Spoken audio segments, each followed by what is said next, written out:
Kinilala bilang K9 of the Year ng Philippine Coast Guard ang asong Labrador na iminigay sa kanila ng isang cameraman ng GMA News. Panuorin niyo pong pagtutok na ito ni Jiggy Manicad, eksklusibo. Nang i-donate ng GMA News cameraman na si Greg Gonzales ang aso niyang si Tolitz na isang Labrador, di niya akalain na malaki pala ang magiging pakinabang nito sa bayan.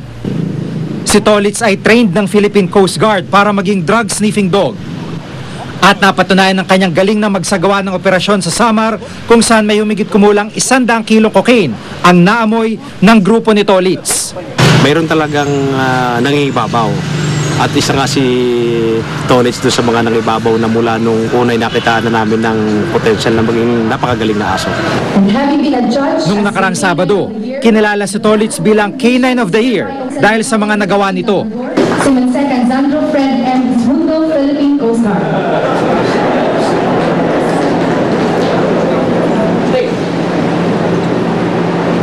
At ngayong papalapit ng undas, nakatakda siyang i-deploy sa Katiklan sa Aklan, kung saan sa impormasyon ng Coast Guard ay maaaring marami ang magpuslit ng droga para sa mga gimmick sa Boracay.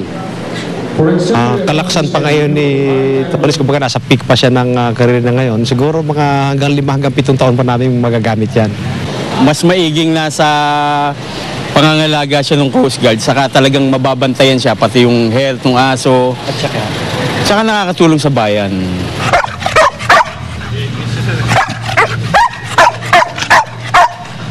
Mula rito sa K9 headquarters ng Coast Guard, Jiggy Manicad, nakatutok, 24 oras.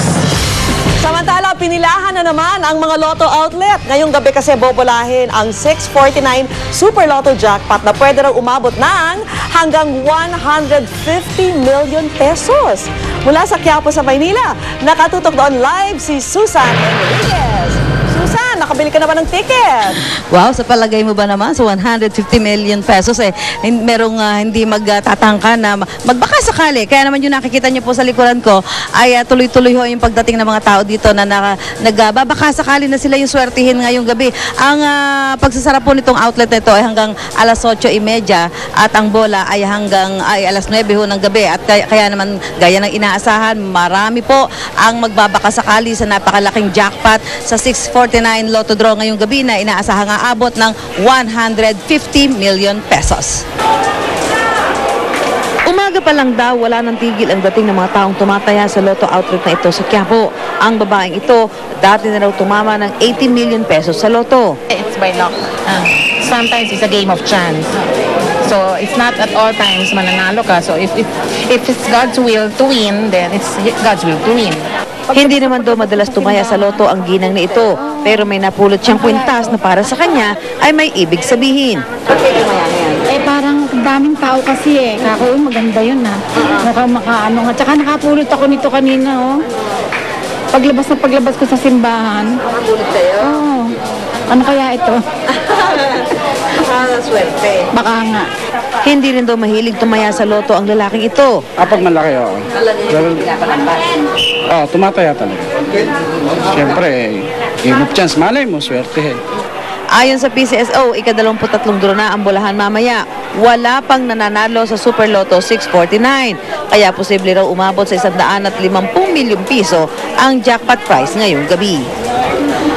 Bukod sa 150 million pesos na jackpot ngayong gabi, isa pa rin sa tinatayaan dito ay ang draw naman bukas para doon sa 655 kung saan ay umabot na sa 267 million pesos ang jackpot. At kung sakaling ngayong gabi ay walang mananalo, lalo pang lalaki ang jackpot at ito inaasahang lalo pa rin hihikayat sa mga tumataya sa Lotto. Vicky?